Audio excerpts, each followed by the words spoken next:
balleesse kara mucaayyoon waa balleesse kara ta'u fi bira dhayiteetiin ganaa deebi'eetti kuwwan ammoo maal jedha beekta qaraciitii qabatee maqaa baaleetiin kadhachuuf asii achi warra deemu warra baaleen waan takkatti yoo dubbate waan baalee malee waan biraan dubbanne kan maaliif ol baase kan ishee wajjin gisee qullaa deemtu maal baaseen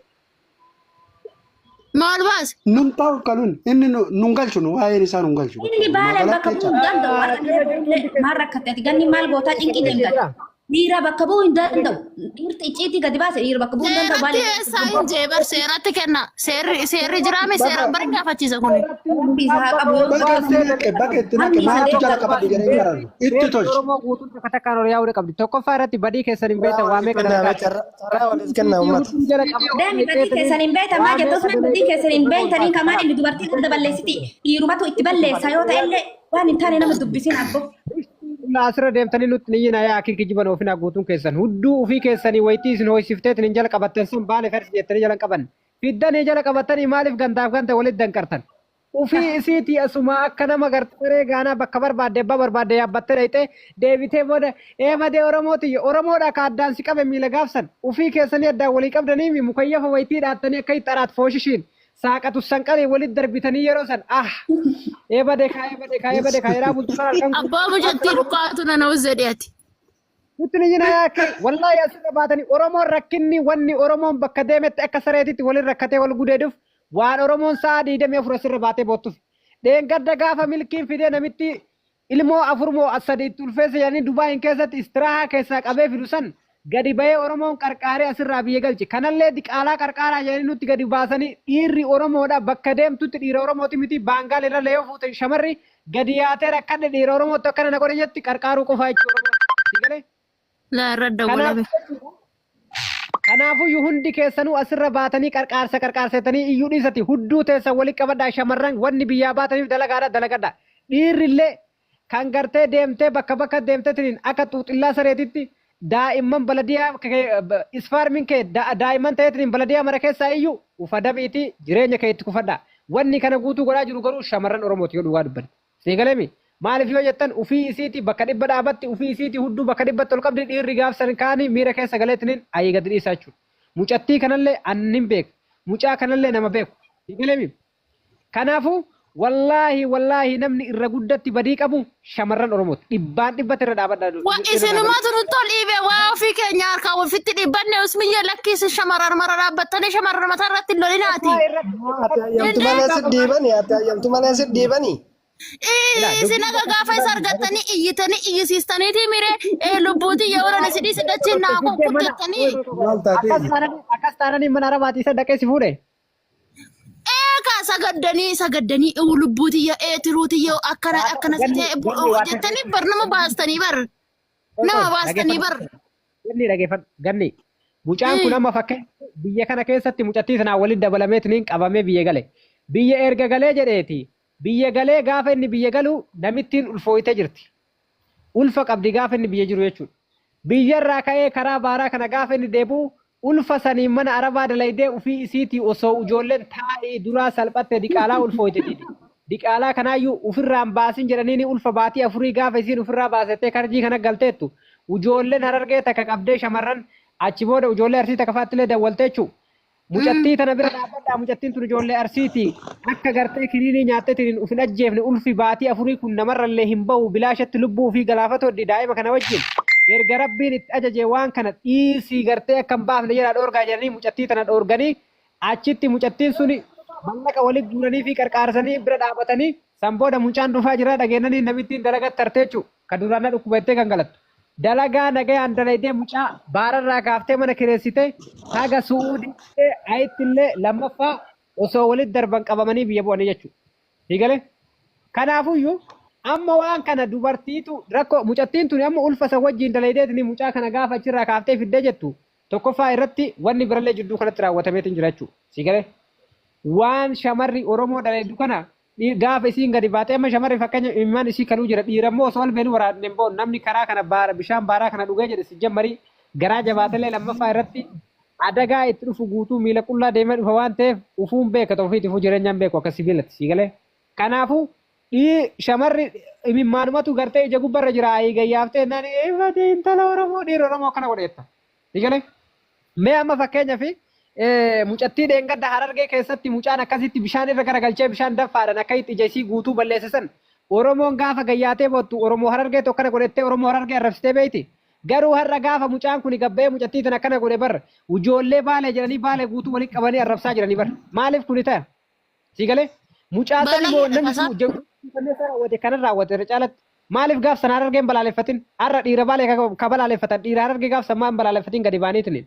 Bu'aa jedhanii ijoollee baalee irraa gadi abuutu nurra hin barbaannu nu bakka maqaa baaleetu akka hin dhoofne itti himi nurra bakka hin barbaannu. Oromoon asirra deemtu tun guutuun hattuu kijibduu fakkeessituu fi nama miskiina qofarra duulu barbaadde. Gara laafoon dheengadda mucattii arsiidhaa ta'e inni gadi baasee agarraa baggiraawundii godhee hudduu qullaa akka teessisee ganamaa galgala irraa haasa'u. Achi jala deemtee goota koo jettee itti kolfiti shamarrummaan arsii. Digalee warrummaan arsii achi jala deeme maaliif ree yoo isin gabbaatanii waa dubbattan hudduu isin sana waan ta'eef hin beeyti eebade gara laafa walitti buunu maaltu nu galchee jedhee tumaan dhiisan. Mucattiin sunarra lubbuun jirtiif hin jirtu ishii namni beeku hin jiru jaartii magaalaa laafoo tana jechuudha.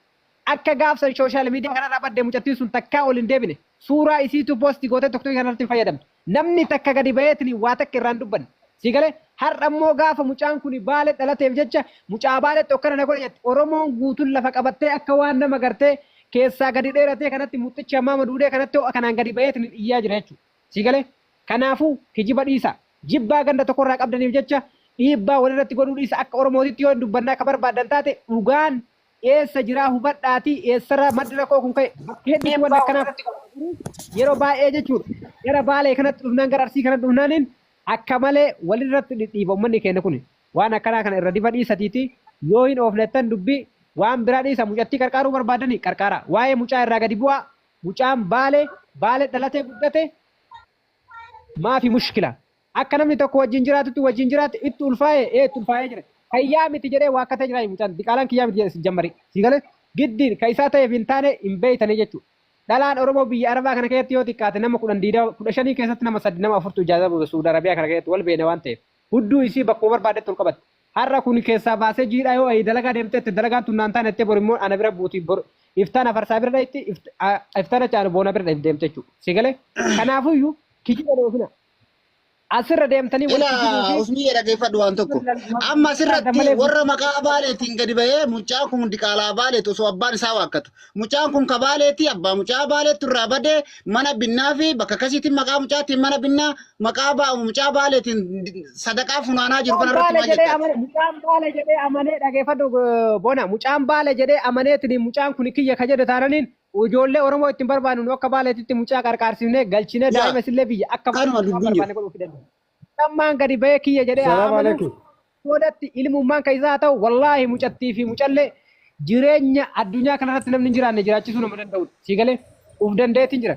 Ijoolleen baalee ka biyya Arabaa kana keessa jiru ka biyya keessa jiru hin beekta warri biyya keessa jirtan jechuudha. Akka nama Suudi Arabiyaa kaabaa rabbii yoo ta'e barra dirree sheekanaa usanitti xawaaftanii dalagaa yoo ta'e sa'aatii deemtanii dinnachi roobe mannahaara roobe kana Assalaamu alaikum. dalagaa eeggatanii. Akka nama maal bushtii hullaayaa aki asirra deemte tiniin kijibdi achitti feestana boora qabattee tiniin sa'aatii deemee gurmannahaa.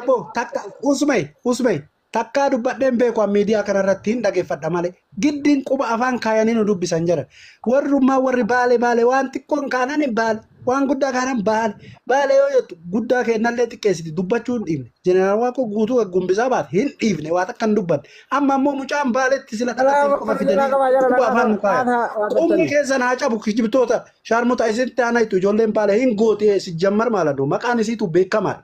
Ijoollee baalee qottuu qamadii saltuu garadii jedhaniin hin beekamti duruu isinitti haana itti yoo jala qabattanitti naqaan malee haadhara. Miira keessaa ba'a abdii dubbadhu. Jara kenna salaamu alaikum. Wa alaikum salaam wa rahmatullahi wa barakatuh. Akkam nagaa jirtu? Ayyuma. Bona. Yoo. Mee ani Salama jedhaa. waan akkanaa Wa alaikum salaam wa rahmatullahi wa barakatuh. Salama qabee kan qabne qabullee rakkoon qabu. Wa alaikum salaam. ila jara kenna maal isinif fakkaate amma ka mucaa sunillee nun ajaa'ibsiifne kan mucattiillee nun ajaa'ibsiifne jechuudha. Wanni akkanaa homaa jiru addunyaa keessa jira bakka muluu jira waan ta'eef garuu ammoo warra argitee warra haraam walitti dalage kana deeggaruun argitee naatu dubbatu jira. Kanaaf wanni isin dura dhaabbachuu qabdan mucaallee miti yookiin ammootu intalaallee miti. Warra argitee warra haraam walitti dalage warra argitee diqaalaa walirraa dhale argitee hin deeggarra yookiin mallaqa guurraaf mana jaarraaf kan jedhu kuni diqaalaa horuu akkas jechuudha. Horaa rakkoo miti haraama feetan walitti dalagaati isin gargaarra jechuu fakkaatti dubbiin jara kennaa wanni akkanaa qaaniidha.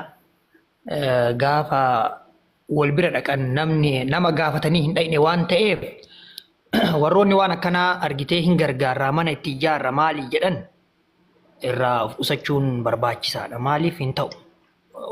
Akka gara islaamaatitti illee hin ta'u. Maaliif wanni kun amantaa irratti illee dhoorgaadha waan ta'eef ol bahuyyuu hin qabu waan kana deeggarsa godhuun no rakkoodha. Keessaan yoo taate keessaan yoo akka namummaatti taate keessaan deeggarsa godhaa malee miidiyaa gubbatti hafarsanii barqaanii tokko malee ebeluu akkas wal godhee boodarra ammootu ilmoon dhalattee ilmoo san argitee mana itti ijaarra obboleessoo mootummaa federaalaa dubbisaa waraanaa ergatu haa guddisu malee maal gootanii miskiin argitee daqfaan bulaa irraa suunii shilingii fuutanii ittiin mana ijaartaniimi.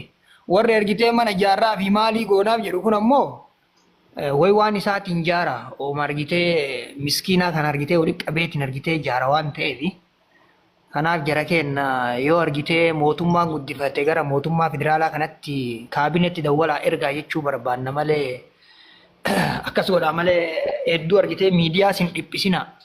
Kanaaf miidiyaa hin dhiphisina ajandaa kana oowwisuun gaarii hin ta'u.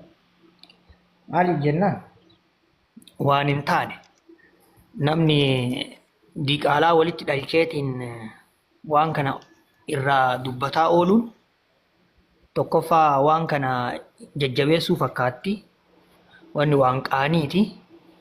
Kanuma jechuu fedha hin dheeressu boona.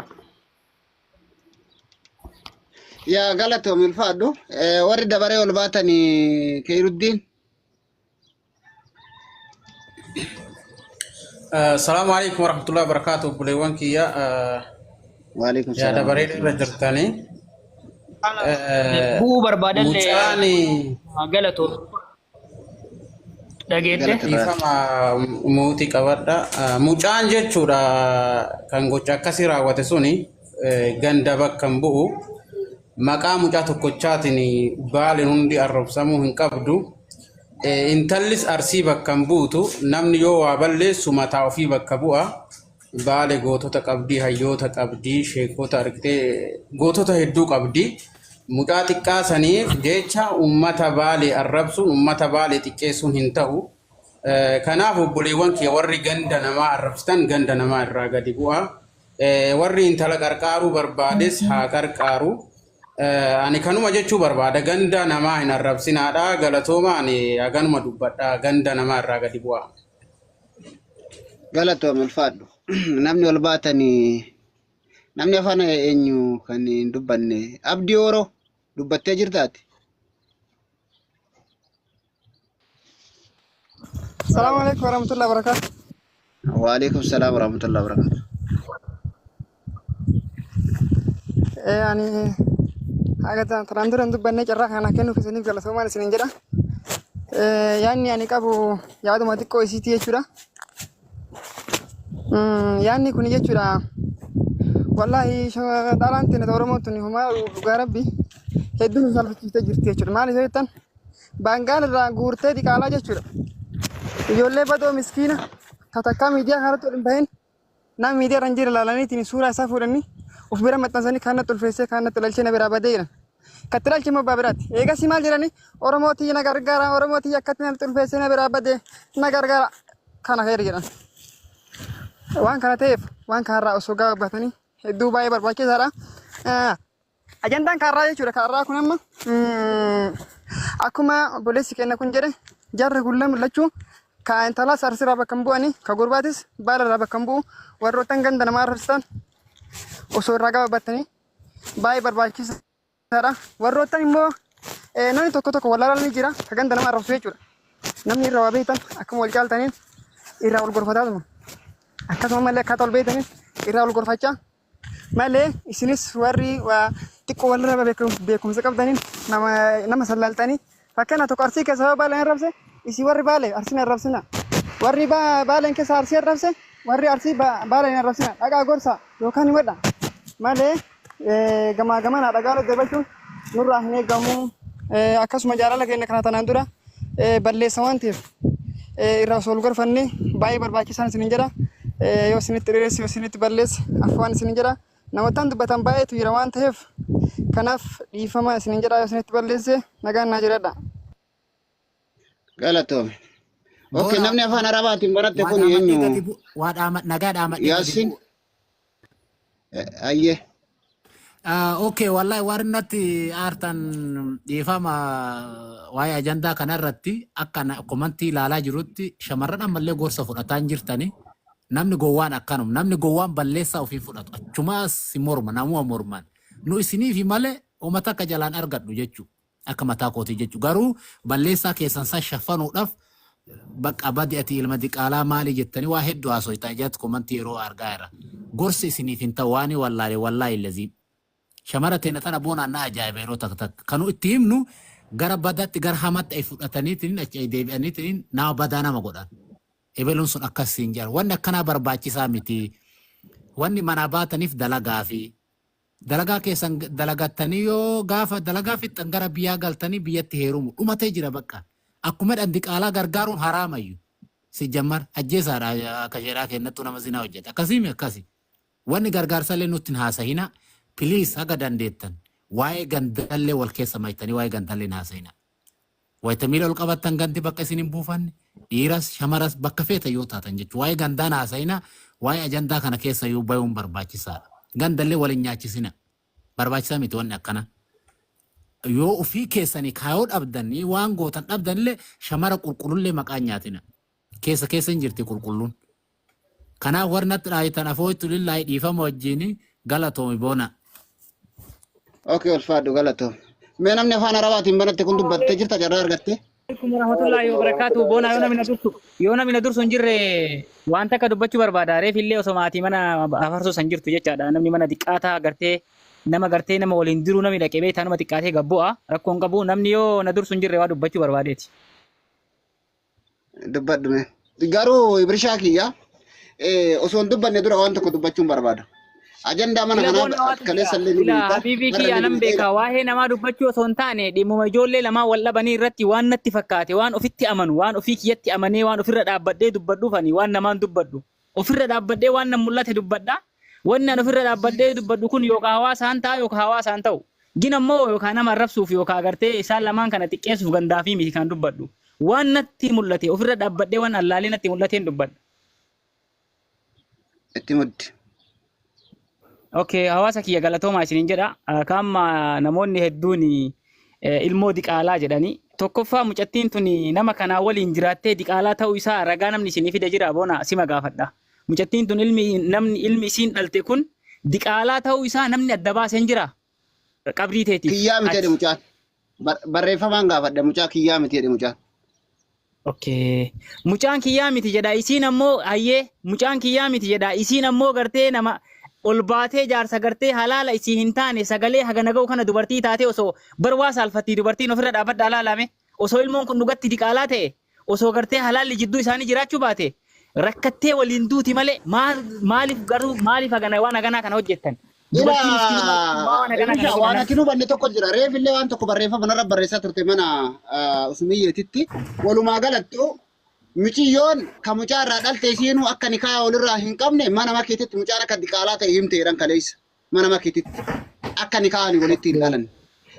Kan lammaffaa ammoo mucaan kokkee sirraan gadi na murtan malee ana soo ilmoo kiyya ta'eeti ani wanti ani darbuuf hin jiru wanti ani diduuf hin jiru mucaan kiyyaa miti akka beekumsa tokkootitti mucayyoon beekaa mucaan kiyyaa miti waan na dura ulfa garaa qabdu na dura ulfa baatii meeqaattu garaa jira jedhee waa akka dide tokko kana lammaffaa ammoo wanti adda gartee illee mana kanatti banee takka waan gandaan dubbanne hadda waan baalee na dubbachiise har'a gubbaa kanarratti gaafa garteetini nam tokko walitti bu'u mucaan agartee bakka baalee dhaqeetu miti waan kan hojjete mutu bara doboletti mucaan bakka baalee bu'ee intaloota namiilee si ol qabeetti ulfeessine har'a xiqqaa guddaan gadi ba'ee baalee rakka duunu waaqoo guutuu sababa muciyyoo tanaatiin mataan gadi deebi'uun xiqqaatuun guddaan gadi deebi'uun kanarra dhaabannee maaluma isinummaan yoo wanti fedhe dhufe maqaa baaleetiin yoo dhalaan teessan gartee bakka argite irraa ol booyte maqaa baaleetiin maaluma baaleetu itti ergate baale maali isin geette akka gaafetti itti dhiyeessine talammaffaa ammoo warri miidiyaa kana gubbarraa ajandaa olii qabaa jiru diqaalaa ka abbaan qabne ka abbaan isaa hin beekamne maqaa baalee dhayatanii mucaa baalee takkatti muciyyoo takkatti ulfeesse mucaa baalee kanaa'u gatee biraa darbe daa'ima warra baaleeti hin gannu mana binnaaf jedhanii akkaawuntii adda addaa bananii maqaa mucaa kanaatiin mallaqa sabsaabaa jiran. haa gargaaramtu gargaaruun dansaadha. Bonaa kiyya. Ooyi dhageeffadhu. Ayyee naagalee bonaa kiyya naagalee. Gargaaruun sirriidha. Maqaa baale jedhu kana keessaa baasa. Baale yoo taate mucaan kun dhugatti ka baale yoo ta'e mucaa amansiifne ilmoo isinirraa fudhanna wanti gartee isin sadaqaa yookaan laqaaqaamii miidiyaa kanarraatti laqqamtaniif hin jiru. Mucaa keessan nurraa fudhan. Isa bichaa miti yoo mucaan amanee dhugatti keessaa ta'e mucattii tanaa wajjin fudhanne isinirraa. Maqaa baaleeti waan kana keessan deemina maqaa baaleeti baale kaleessallee sadaqaa nyaatu sadaqaa kenniti malee baale balbala namaatis hin dhaabattu balbala isii dhaabbatan malee kana irraa bu'a warroonni baaleetti garteetti hin quba qabdanillee baale irraa gadi bu'a warri sadaqaa baalee inni qocattanillee yoo barbaadan ilmoo teessaniin sadaqaa kadhaa malee maqaa baaleetiin diqaalaa uummata afoo qabdanii mallaqan fudhatinaa jechuun tanarratti gartee mana banee irraa dubbachaa jiranillee quba qabaata. Okay, bonaa kiyya galatoomi awwala duraan dursee ilmi gartee gandaa ilmuma gandaati. Bona sirriidha. Maqaa gartee mucaan kun lafa baaleerraa gartee intalaarsii yoo waliinuu ciisee irraayyuu dhalee gartee ilmaan tun ilmaan abbaa takkaati. Warrummaa waan kana shidu halkanii guyyaa dhimma gartee gandummaa kana gandummaan sammuu isaanii kana akka dhibee vaayirasii wanni gartee yoo nama qabe nama hin dhiifne dhibee vaayirasiiti. HIV jecha. Nama gandummaan HIV akka dhibee HIVti sammuu isaanii qabee keessa gadhiisu didee jira. Ajandama takka barbaadan homa wahii eeganii homa ganda lamaan tana jidduutti gartee arsiidhaaf fi baaleen jidduu tana keessa jiran namoota waan kana shiduu deeman. Nama gartee gandummaan dhibee eersiiti taatee jira. Sana akkasumatti rabbiin eersiitti haa godhu jenna.